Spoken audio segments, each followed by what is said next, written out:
dukomeza rero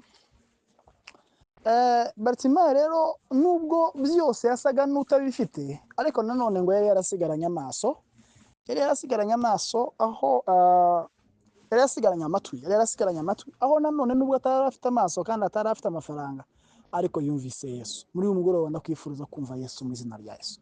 Nagira ngo nkubwire muvandimwe, nubwo nta maso ufite, nubwo ukennye, ujye utekereza neza kandi wirebe, uzasanga hari option, hari ikibanza warasigaranye amatwi, warasigaranye ibintu bizoguhesha bya bindi. Nagira ngo mbongere utundi tuntu tubiri tugaragaza ko guha agaciro ibyo ufite ariyo nzira yonyine iguhesha ibyo ushaka ku Mana cyangwa se ibyo wabuze ku Mana. Uti gute rero? Biriya irerekana uburyo Abisiraheli bava mu bunyage ngo bari bameze nk'abarota, aho ngo umunsi umwe bageze imbere y'inyanja ngo baberebye babona imbere yabo hari inyanja ikomeye badashobora kwambuka, ariko nanone ngo barebye n'inyuma babona hari ingabo za Farawo zabakurikiye zifite imbunda n'amaboko arenze ubushobozi bwabo, badashobora gusubira inyuma, bashobora no kuhapfira. Ariko nanone ngo barebye hirya no hino naho bahabona imisozi badashobora guterera ku basaza n'abagore n'abana batwite n'abandi bameze nk'abo. Bamaze gushoberwa ngo bashaka kubaza Imana icyo bokora. Imana irababwira ngo se ntacyo mufite, baravuga ngo ntacyo, ariko yongeye kubabaza bavuga ko bafite inkoni. Irababwira ngo inkoni niyo ndi buhereho mbaha bya bindi mubuze, nimufate iyo nkoni muyirambure hejuru y'amazi murabona humutse. Haleluya. Muvandimwe muri Kristo Yesu, ushobora kuba ubuze byose, ariko nanone n'uwitegereza neza urasanga hari akandi kantu Imana yagusigaje kugira ngo ubashe kugera kuri cya kindi.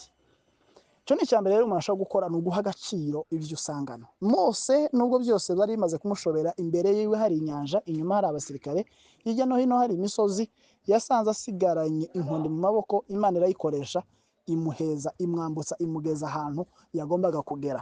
Uyu mugabo nawe witwa Bartimayo nawe byose byari bisa naho bimaze kunanirana, bimaze kugora, bimaze kwanga, Imana yari yaramusigiye option imwe, Imana yaramusigiye umuryango umwe, ngo yaje kureba asanga ibintu bimeze neza, asanga ngo asigaranye amatwi ngo yumve Yesu, ahamagara Yesu, Yesu amusubiza amaso.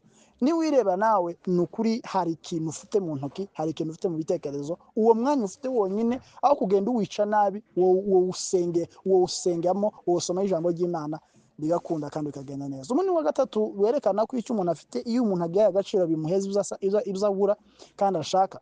Biriya twereka ko Imana igeze gutuma umugaragu wayo witwa Elisa ngo imutuma ku muri wa mugore w'umupfakazi, mwimaze kuba mutuma ngo amusaba icyo kurya, ariko ngo wa mugore amubwira ko nawe yenda kwipfira kubera impamvu z'inzara. Ngo aramubwira ngo mvuye gutoragura udukwi tubiri, kandi ibisigaye mfite agafuka urushingiye kugacumba nimara nyipfire.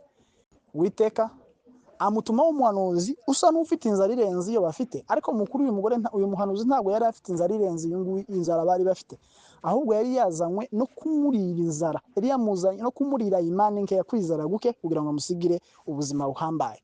Nukuri uyu muntu ngo yarageze, umukozi w'Imana arambwira ngo namucumbiye. Uyu mugore amubwire ko bari muri degree ya nyuma, bafite bwihebe idashobora kubarengiza icyumweru cyangwa iminsi ingahe ko bagiye kwirira hanyuma bagapfa. Ariko ngo yaramubwiye ngo nakamucumbira arakarya, amaze kukarya yamubajije kindi afite, ngo avuga ko afite uturanguzwa dukeya tw'amavuta. Umuhanuzi ngo aramubwira ngo ndi buheraho, fata tuno turanguzwa igitonyanga ugende utira amazu menshi kandi ntutire bikeya. Amavuta make, uturanguzwa igitonyanga cy'amavuta yari afite kimubyarira ibisubizo cy'ikibazo yari afite cyo mu buryo bukomeye.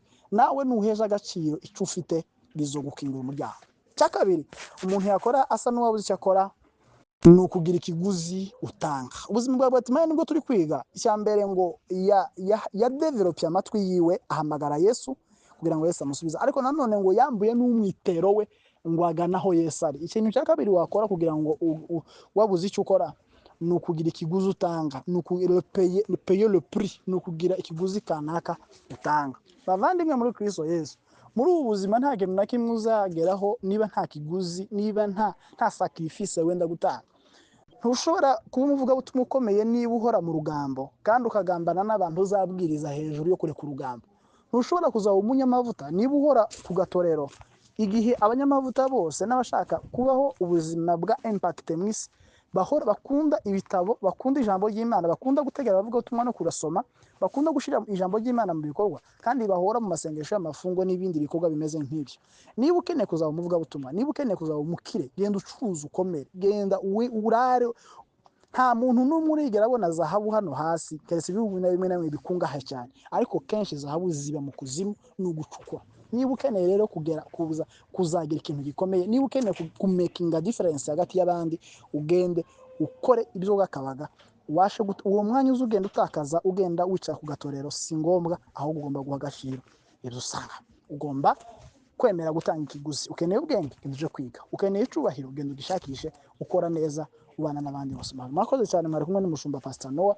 Mwakoze kunyihanganira rwose, hari ibintu ngiye kujyamo muri aka kanya, nari gufata umwanya munini, ariko nizere ko bihagije kandi muryohewe kandi mumerewe neza. Mwakoze, turi kumwe, nimwongera kudutumira tuzabitaba kandi turusheho kubikora neza. Murakoze cyane.